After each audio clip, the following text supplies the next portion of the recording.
Can you hear that? That noise right there. The transmission's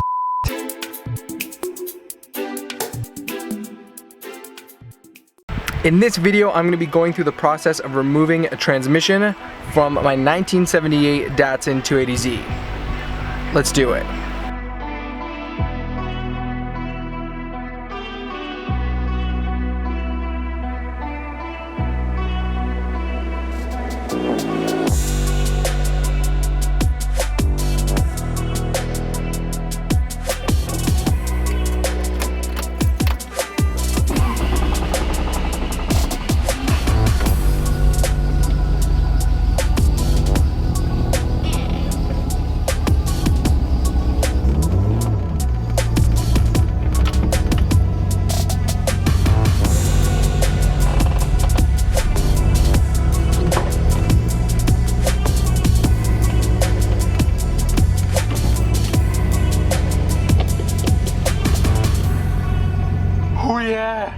Alright, so I just got the car up on a ramp, so we're going to try and do it the easiest way possible. Instead of putting it up on jack stands, I'm just driving it up on a ramp, and we're going to try and see if that works. Worst case, Ontario, we will figure it out, and we'll put some jack stand underneath this pig to get the transmission out. But before I get out of the car, there's a few things that you want to do on the interior. Mainly, it's not too much, but you're going to want to take the shift knob off, obviously, and then you're going to want to take the actual shifter off. Now this might entail you actually taking the center console out. In this case, I don't think we'll have to. My center console is aftermarket, and it's got these bolts here for the shift boot. It'll probably be a pain in the ass to put back on, but just so I don't have to take the whole center console out, I'm going to take the shift knob off, take these bolts out so I can take the shift boot off, and then from there we're gonna see if we can access everything to get this shifter out. So we got the boot off, and I definitely lied to you. So center console has to come out. So we gotta take this off, we gotta take that off, and then center console. Center console has maybe 6 pieces of hardware holding it on, not too much. This is aftermarket, so yours might be a little bit different. Take your time. I know there's 2, one on either side, hardware here, and then there's a few underneath where if you have the stock armrest underneath there, you open that up. There should be 1 at the front and then 2 at the back. And then from there, you should be able to rip your center console out. And then we'll get on to the actual shifter. All right, so center console's out. That was a little bit easier than I thought. It's not that bad. I don't know what I was thinking in my head, but whatever. Okay, so center console's out. Now we got to worry about this. Not too hard. We got 4 pieces of hardware. Mine is a little bit weird because I got 3 Phillips and then a bolt hole. I think they're supposed to be all Phillips, but then someone here stripped something or drilled something out and just put a bolt. So that's fine. We're gonna take those out. We're gonna take this outer plate off, and then we're gonna take the boot off, and then there should just be a C-clip holding on a rod that will that keeps the shifter in place. So we'll take the shifter out, and really inside we don't really have much more to do. Interior's good to go. Next thing we're gonna work on is the engine bay. My dad's working on getting the section of the exhaust down, just so obviously it'll let us take the transmission out. I don't think we have to take the header off. I'm hoping we don't. It looks like we should be able to clear it. It is very close, so we'll see what happens, but then we'll go from there. We're probably gonna move into a lot of voiceover now, just because it's very windy out and you guys don't want to hear wind noise the whole time. So let's dive right in.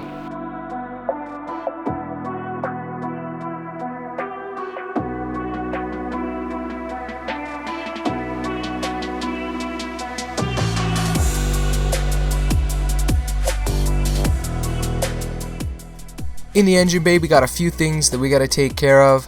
First, as you can see here, I'm removing the battery.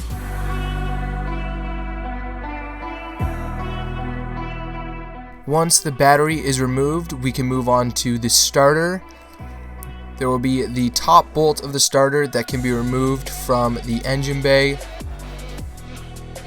You can then work to remove the wiring, which is 1 clip, as well as a single nut that holds on some ring terminals.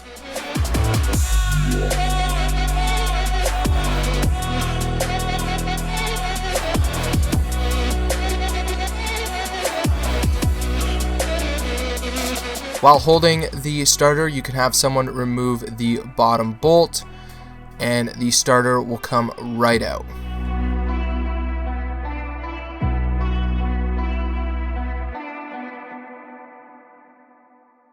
All right. So as you guys just saw, we got the drive shaft off. There's a few things that we've been working on underneath the car. It's going to be very tricky to kind of show everything, but there's not too much more once you have the drive shaft off. We have to worry about the transmission mount, which we've taken the nuts off for now. We haven't taken the studs out. There's a few different mount styles across the years of the Z's, so just keep that in mind. It's not, yours might not look like this, and if it looks a little bit different, don't really worry about it. Just kind of figure it out, work through it. I don't know how all the other mounting styles work, so I won't be going through that in this video, but again, just keep that in mind. If it's a little bit different, no need to panic. That's normal.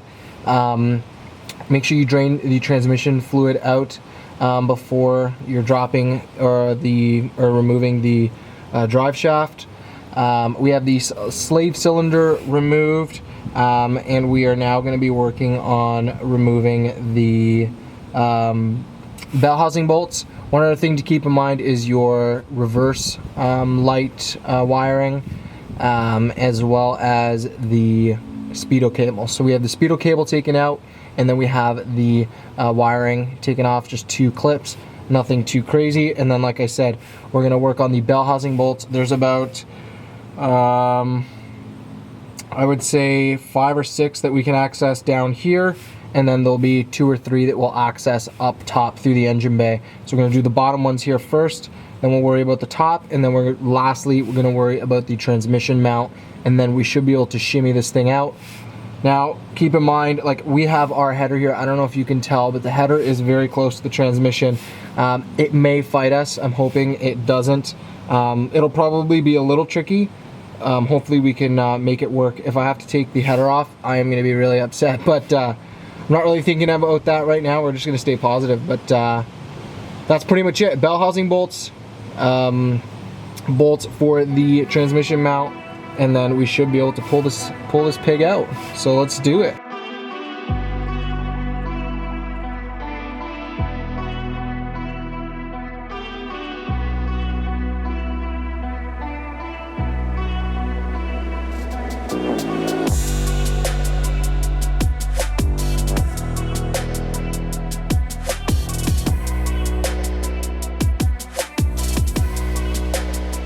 After a lot of struggling, we got the transmission out, got some battle scars, but you know how it is. Everything went fairly smooth. The header was a little bit of a pain. We ended up having to like brute force and just push it past it. It did get snagged up just on the corner. When we installed the transmission, I might actually end up taking the header off, which means I have to take the intake off to get to some of the bolts. So that'll probably be a little bit of a pain in the butt. If you are going to be doing this, just make sure you, like, the engine will be off kiltered, like it won't be level right now because the transmission's out of it. So once we push the Datsun into the garage, we're actually going to put some blocks underneath the oil pan just to make sure that everything is level. Transmission's over here. Pretty gunky, pretty crappy. I'm probably gonna be going through, because we have everything off, I did take the clutch and the flywheel off. Everything looked good, but I'm probably gonna be replacing it with a lightweight flywheel, a little bit more sporty clutch. So I'll do that once everything goes back together. But yeah, that's pretty much how you take transmission out. I mean, I know it wasn't like 100% step by step. I put the camera down a lot of times. Number one, couldn't really get underneath the car. Number two, we're fighting some rain that's coming in right now, so I kind of had to like just rush a little bit. So that being said, I'm gonna wrap up the video here. Hope you guys liked it. If you guys want to see anything else, or if you have any questions that maybe I missed, put it down in the comment section. I'll do my best to kind of answer them for you. And yeah, like, subscribe, and we'll see y'all in the next one. Peace out and stay classy, crew.